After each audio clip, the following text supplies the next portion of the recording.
I'm the Slasher Movie Reviewer, and welcome to episode 185 of Horror Chat. I'm sorry, it's actually episode 5 because I have been slacking in this little segment, but I want to get it back on track and get it back going again.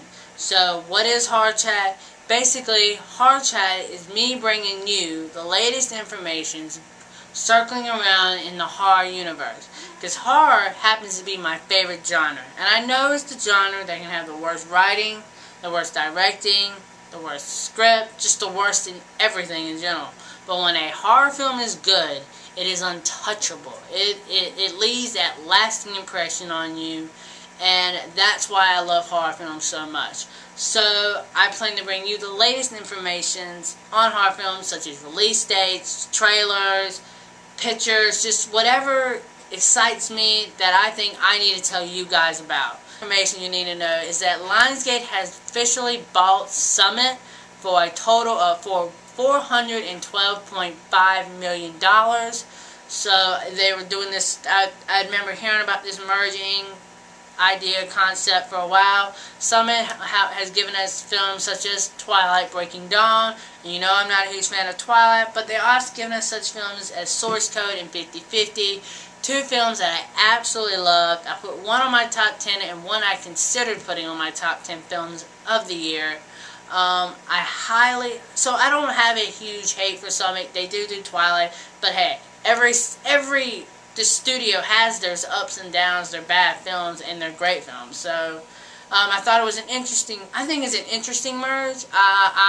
It'll be interesting to see how it goes, so fingers crossed. Since The Devil's Inside opened up with almost 34 million, I think it was like 33.7 million, that they're already talking of a part 2. Now, I have not seen the first film, so I cannot say, but the reviews are so bad, I don't know when I'll get to see it because I just don't like reviewing bad films. So I do want to see it like really bad. I don't want to pay $9 to see a movie that's only half a movie. So, but they are in works of talking of a part 2. Then again, I don't like the idea because it seems to me like a cash grab, and cash grabs never turn out to be good in the end. So yeah, they announced this a while back, but I'm kind of excited for it. I want to put it out there. It's The Last Exorcism. They are talking of a sequel for The Last Exorcism.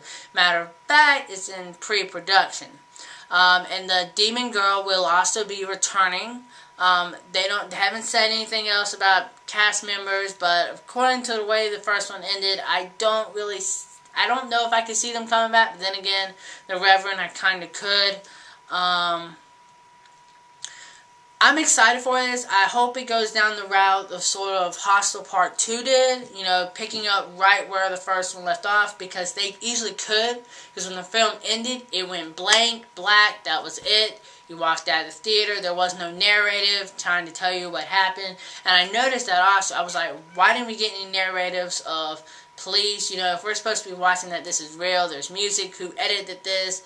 Those kind of questions kind of went through my mind after the film was over with, and I was sort of like, okay, police haven't seen this, so police haven't made any statements about it, we haven't heard any final conclusion to what happened, so I can easily see where a part 2 could go into place. What the story will be, who knows, but the Demon Girl is returning, so I do like that.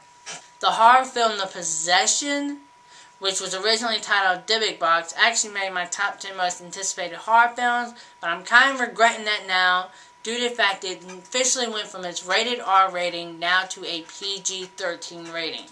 I do not like this at all. At all. I hate it when a horror film strips down its content and its gore and its scares to make it fit a PG-13 rating. If it was meant to be R, show it as an R-rated film. This upsets me. I really regret putting this on my list. Really badly so. But I am super excited about checking out this film. I'm still going to check it out. More than likely. But yeah, that definitely does upset me. Supposedly, if you go and see Underworld's Awakening, you will also be getting a trailer for the new Resident Evil Retribution. Now, I'm not an Underworld fan nor a Resident Evil fan, but I did like the 3D in Resident Evil Afterlife. a whole lot. So, but that's the only plus I can give it. I do like Mila Jovovich, but I'm not an Underworld nor Resident Evil fan, so I don't really see a reason to go see Underworld, but who knows. I might see it, so definitely check back for that. Speaking of the Devil's Inside, the director has already got his next project. It's titled The Vatican, and as far as I'm concerned, it will also be going on the found footage route. So that's that. So yeah, I hope you liked this episode of Horror Chat. I like to keep this segment up and running, try to get it back going again. So yeah, until the next time or next big piece of news, I'm the Slash Mirror Reviewer, and you guys just been slashed.